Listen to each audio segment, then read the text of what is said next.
All right, let's talk about one of the most dramatic stories our planet has ever seen. It's a story all about total destruction. Yeah, but it's also about incredible new beginnings.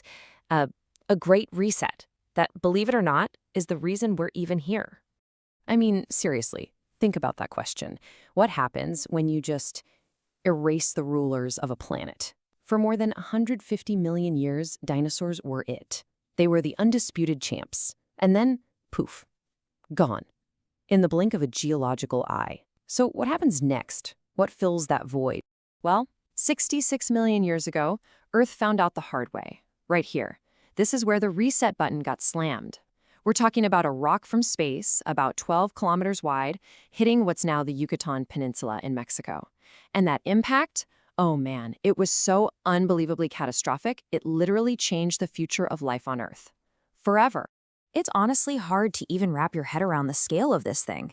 The impact kicked off a mass extinction event so complete, so devastating, it took out a staggering percentage of all life. 75%. Yep, just let that sink in. 3 out of every 4 species you can imagine. Just gone. The non-avian dinosaurs we all know and love, those massive marine reptiles, the pterosaurs flying overhead, vanished. The planet's ecosystems didn't just stumble, they completely collapsed. And here's the thing, it wasn't just the asteroid. That was the knockout blow, for sure. But the planet was already on the ropes. Over in India, you had these massive, ongoing volcanic eruptions called the Deccan Traps, just spewing climate-altering gases for ages.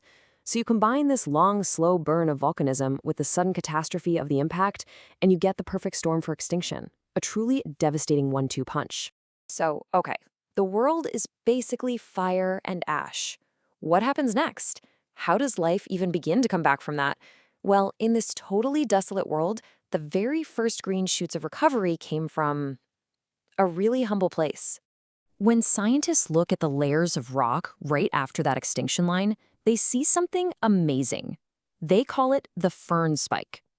All of a sudden, the fossil record is just swamped with fern spores. It's like the planet's emergency response team showing up on the scene. So why ferns, right? What was their secret? Well, turns out they're basically disaster recovery experts. They're what we call pioneer species. Their spores are super tiny, they make tons of them, and they just ride the wind everywhere. And here's the key, they don't mind roughing it. They can grow in terrible, disturbed soil, which means they could just take over the bare ashen ground like crazy. And that's so important because this global carpet of ferns, it wasn't just proof that life survived. It was the actual foundation for everything that came next. It held the soil together and created the very first shaky layer of a brand new food web. It was the foothold life needed to start climbing back. Okay, so that's the big global picture. But now we can zoom in, way in, to this one incredible fossil site in Colorado. And what they found there gives us this stunningly detailed picture of how the world rebooted, almost, year by year. The scientists who work there use this great phrase, a stepwise recovery. And that is so, so key.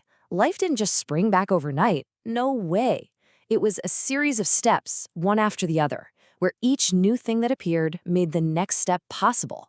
And this is where you can really see that connection in action. For the first 100,000 years or so, it's mostly ferns and palm trees, and the biggest mammals are, rat-sized.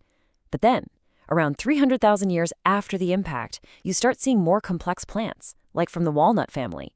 Better food, right? So the mammals get bigger. Now we're talking raccoon-sized. But the real game changer, that came a little later.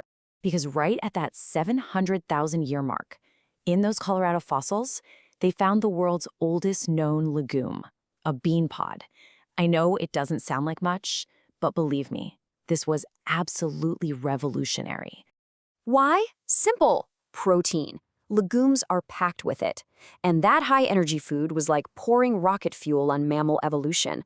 Suddenly, they had the calories, the nutrients they needed to get big, and get big fast.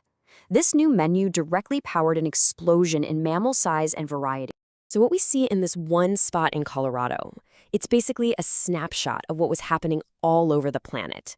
The stage was being set for a whole new group of animals to not just scrape by, but to completely take over.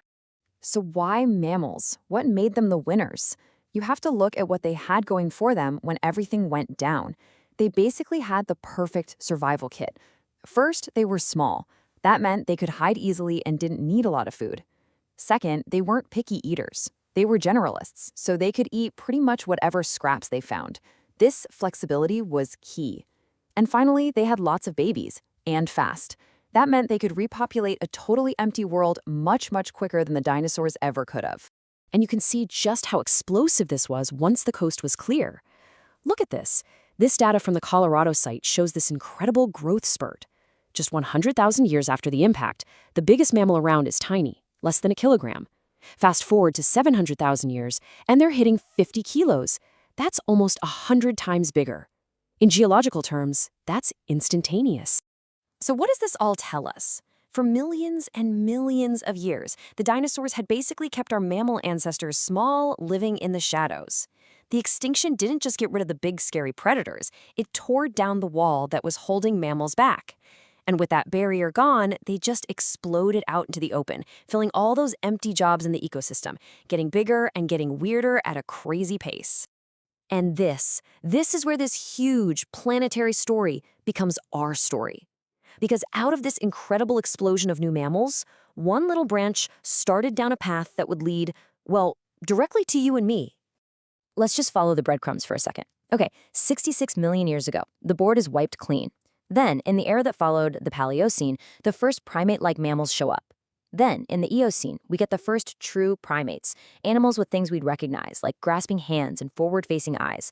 That right there, that's the beginning of the evolutionary line that leads straight to monkeys, apes, and eventually us. So when you step back and look at the whole picture, the conclusion is just inescapable. The exact same disaster that ended the incredible age of dinosaurs was also the starting pistol for the age of mammals. That great reset, that horrific extinction, was the most important thing that ever happened to clear the way for us. It's a really powerful idea, isn't it? The dinosaurs' worst day was our species' best opportunity. And it kind of forces you to look around today at all the changes, the extinctions happening in our own time, and ask a pretty tough question. What new world is being built in the spaces that we're creating? What future is being written right now by the story we're leaving behind?